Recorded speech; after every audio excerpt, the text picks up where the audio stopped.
السلام علیکم ورحمۃ اللہ وبرکاتہ نحمدہ ونصلی علی رسولہ الکریم اما بعد فاعوذ باللہ من الشیطان الرجیم بسم اللہ الرحمن الرحیم ربی اشرح لی صدری ویسر لی امری واحلل عقدۃ من لسانی یفقہوا قولی واجعل لی وزیرا من اہلی رب زدنی علما اللہم فقہنا فی الدین اللہم انی اسألک علما نافعا وعملا متقبلا ورزقا طیبا اللہم انفعنا بما علمتنا وعلمنا ما ينفعنا وزدنا علما رب یسر ولا تعسر وتمم بالخیر وبک نستعین آمین یا رب العالمین۔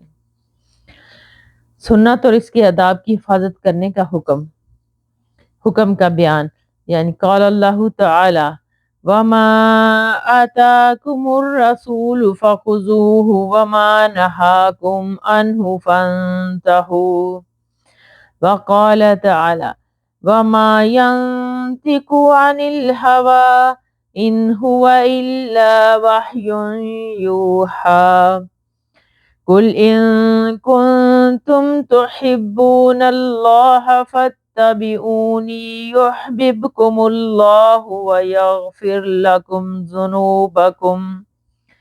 اللہ سبحانہ تعالیٰ نے ارشاد فرمایا، رسول تمہیں جو دے اسے لے لو اور جسے تمہیں روک دے اسے رک جاؤ، بے شک۔ اور نیز فرمایا کہ وہ پیغمبر اپنی خواہش سے نہیں بولتا، وہ تو وحی ہے جو اس کی طرف نازل کی جاتی ہے۔ اور اللہ سبحانہ تعالیٰ نے ارشاد فرمایا کہ اے پیغمبر ان سے کہہ دیں کہ اگر تم اللہ سے محبت کرتے ہو تو پھر میری پیروی کرو، اللہ تمہیں اپنا محبوب بنا لے گا اور تمہارے گناہ بخش دے گا، بے شک۔ وقال تعالی لقد كان لكم في رسول الله أسوة حسنة لمن كان يرجو الله واليوم الآخر۔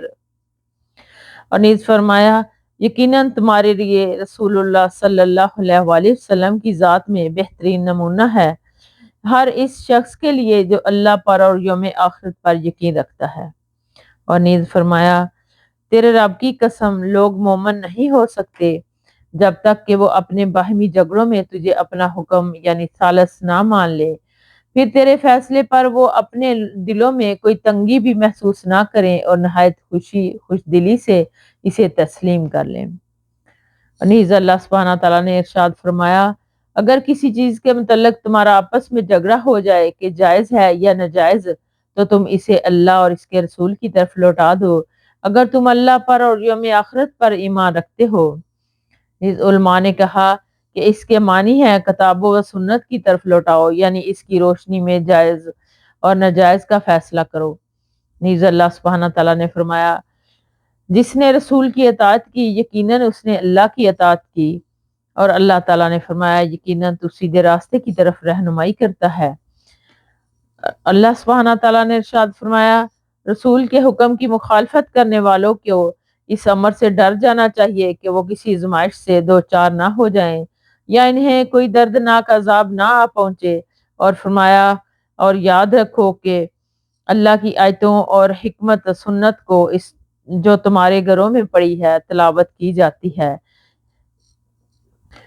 اس باب میں اور بھی ذیل سی آیات ہیں، ذیل اس باب سے متعلقہ حدیث ملاحظہ فرمائیں۔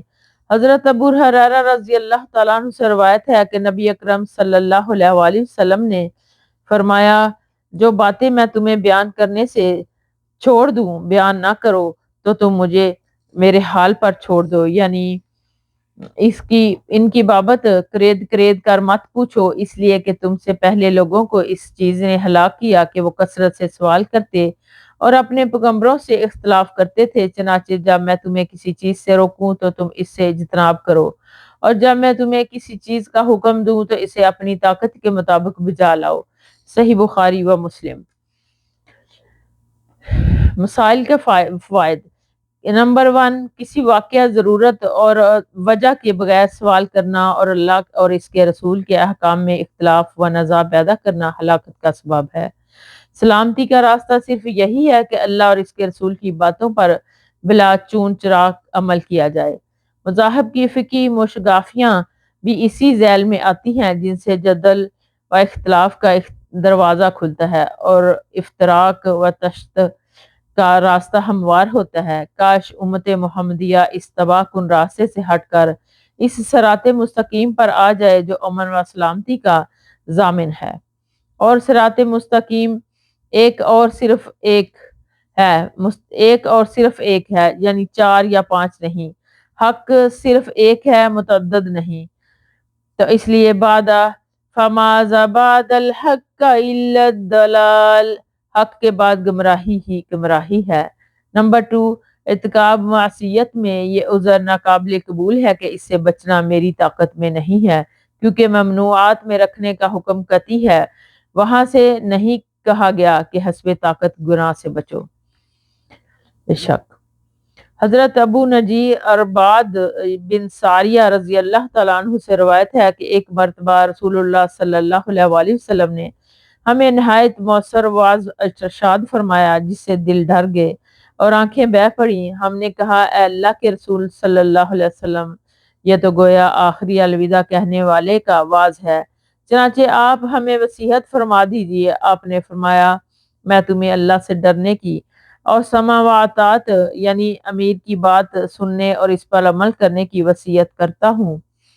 اگرچہ تم پر کوئی حبشی غلام امیر مقرر ہو جائے، یاد رکھو تم میں سے جو میرے بعد زندہ رہے گا وہ بہت اختلاف دیکھے گا، چنانچہ تم میری سنت کو اور ہدایت یافتہ خلفائے راشدین کے طریقوں کو لازم پکڑنا، ان کو دانتوں سے مضبوط پکڑ لینا اور دین میں نئے نئے کام بدعات ایجاد کرنے سے بچنا، اس لیے کہ ہر بدعت گمراہی ہے۔ اور اسے ابو داؤد ترمذی نے روایت کیا ہے۔ امام ترمذی نے کہا ہے کہ یہ حدیث حسن ہے۔ فائد نمبر 1، اس میں تقوی اور اطاعت امیر اختیار کرنے کے علاوہ سنت نبوی اور سنت خلفائے راشدین کے اتباع کی تاکید اور بدعات سے اجتناب کی تلقین ہے۔ نمبر 2، اس میں نبی کریم صلی اللہ علیہ وسلم نے اس امر کی خبر دی ہے کہ یہ امت اختلافات کا شکار ہو جائے گی، اور ساتھ ہی صحیح راستے کی نشاندہی بھی فرما دی، اور وہ یہ کہ نبی کریم صلی اللہ علیہ وسلم کی سنت اور خلفائے راشدین کے تعامل سے تجاوز نہ کیا جائے۔ یہ کثرت اختلاف میں حق کو پہچاننے کی ایک کسوٹی اور معیار ہے۔ کاش مسلمان اس معیار نبوی صلی اللہ علیہ وسلم ہی کو واحد معیار حق تسلیم کر لیں۔ آمین یا رب العالمین۔ حضرت ابو ہریرہ رضی اللہ تعالیٰ عنہ سے روایت ہے کہ رسول اللہ صلی اللہ علیہ وآلہ وسلم نے فرمایا کہ میری ساری امت جنت میں جائے گی سوائے ان افراد کے جو انکار کر دیں۔ پوچھا گیا کہ اللہ کے رسول صلی اللہ علیہ وآلہ وسلم جنت میں جانے سے کوئی انکار کرے گا؟ آپ صلی اللہ علیہ وسلم نے فرمایا جس نے میری اطاعت کی وہ جنت میں داخل ہو گیا، اور جس نے میری نافرمانی کی اس نے جنت میں جانے سے انکار کر دیا۔ صحیح بخاری۔ فائد نمبر 1، امت سے مراد یہاں امت اجابت ہے، یعنی وہ لوگ جو نبی کریم صلی اللہ علیہ وسلم کی دعوت کو قبول کر کے آپ پر ایمان لائے، اور اس امت اجابت میں سے بھی جنت میں وہی جائیں گے جو آپ صلی اللہ علیہ وسلم کے سچے پیروکار ہوں گے۔ نافرمان جنت میں جانے سے محروم رہیں گے۔ نمبر 2، اس میں یہ بھی بتایا گیا کہ جنت دعوی ایمان اور تمناؤں سے نہیں ملے گی، بلکہ اس کا راستہ اطاعت رسول اور آپ کی اطاعت ہے کہ حقیقی محبت کی نشانی ہے۔ حضرت ابو مسلم اور بعض کے نزدیک ابو ایاس سلمہ بن عمر بن عقو رضی اللہ تعالیٰ عنہ بیان کرتے ہیں کہ ایک شخص نے رسول اللہ صلی اللہ علیہ وسلم کے پاس بائیں ہاتھ سے کھایا۔ آپ صلی اللہ علیہ وسلم نے اسے فرمایا کہ اپنے داہنے ہاتھ سے کھاؤ۔ اس نے کہا میں اس کی طاقت نہیں رکھتا۔ آپ صلی اللہ علیہ وآلہ وسلم نے فرمایا تو اس کی طاقت نہ ہی رکھے، اس کے داہنے ہاتھ کے ساتھ کھانے سے صرف کبر نے روکا تھا، چنانچہ اس کے بعد اس نے اپنے داہنے ہاتھ کو اپنے منہ تک نہیں اٹھایا، یعنی اٹھانے کے قابل ہی نہیں رہا۔ حدیث مسلم۔ فوائد مثال نمبر 1، بغیر عذر کے بائیں ہاتھ سے کھانا پینا سخت ناپسندیدہ ہے، بلکہ کھانے پینے کے علاوہ ہر اچھے کام کا آغاز نبی کریم صلی اللہ علیہ وسلم نے دائیں ہاتھ سے ہی فرماتے تھے۔ نمبر 2، نبی کریم صلی اللہ علیہ وآلہ وسلم سنت اور حکم کو محض تکبر اور سرکشی سے نظر انداز کرنا نہایت خطرناک ہے، اس سے انسان ایمان سے ہاتھ دھو بیٹھتا ہے۔ نمبر 3، رسول اللہ صلی اللہ علیہ وسلم کی بات ٹھکرانے کی سزا دنیا میں بھی مل جاتی ہے۔ نمبر 4، اس میں انبیاء کے ورثہ علماء کے لیے درس ہے کہ وہ لوگوں کو حسن اخلاق کی تعلیم دینے میں کسی ملامت کرنے والی کی پرواہ کیے بغیر اپنی ذمہ داری ادا کریں۔ بے شک۔